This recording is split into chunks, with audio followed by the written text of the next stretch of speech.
committee. Woo. And we're, of course, one of the co-sponsors of this Vigil, along, of course, with the Japanese American Religious Federation in San Francisco, the Buena Vista United Methodist Church, and of course, Students for Solidarity. We're all here today, and we're very happy to be here in this Vigil this morning. Around this time every year, Japanese American communities around this country gather to commemorate the signing of Executive Order 9066 by President Franklin D. Roosevelt on February 19, 1942. EO 9066 resulted in the incarceration of over 120,000 persons of Japanese ancestry, 2/3 of whom were American citizens. They're incarcerated in government-run concentration camps far away, inland from their homes in the inland United States. In addition, up to 5,000 Latin Americans of Japanese descent were deported from their native lands and brought to the United States forcibly to be imprisoned in concentration camps operated by the INS and the Department of Justice. I, by the way, am a descendant of one of those deportees. My mother actually was born in Peru, if you can believe it, but she was brought to Crystal City, Texas, along with her family. An amazing story. These egregious actions were justified in the name of national security, in an atmosphere of racial discrimination, wartime hysteria, and failure of political leadership. This trauma truly damaged our community. Many lost their property and their lifetime earnings, and families were torn apart. More pervasive, though, was the feeling that we had done something wrong somehow. So after the war, our grandparents and our parents rarely, if ever, talked about their incarceration experience.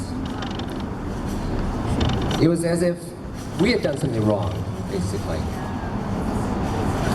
So it was finally left to a new generation of young Japanese Americans to raise the consciousness in this country of this grave injustice to our community. Thanks to them, we came together to fight for reparations and an apology from the government, which ultimately resulted in the passage of the Civil Liberties Act of 1988, signed into law by, if you can believe it, Ronald Reagan. To go forward as a community, we realized that we had to remember our past. 41 years ago, the Japanese Americans of the Bay Area gathered for the first Bay Area Day of Remembrance at, where else? The Tanforan. Actually, the Tanforan racetrack. I, like Peter, I didn't realize, that was a racetrack. I thought it was a shopping center, basically. But in fact, it was a racetrack in 1942, and it was one of the first places that Bay Area Japanese Americans were actually taken. They actually lived in horse stables there, waiting for transport, basically, to the concentration camps further inland. So 41 years ago that day at Tanforan, we as a community vowed to never forget, to always remember the sacrifices of our forebears.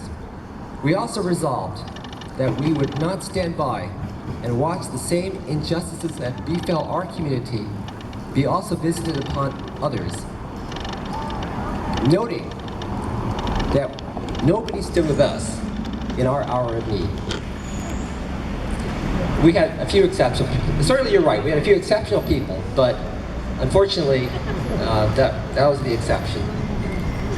So, today, as we look around, unfortunately, we see the same forces of xenophobia, hysteria, and lack of political leadership being unleashed by our government, this time on refugees who, like our Issei forebears, came to this country for a better life.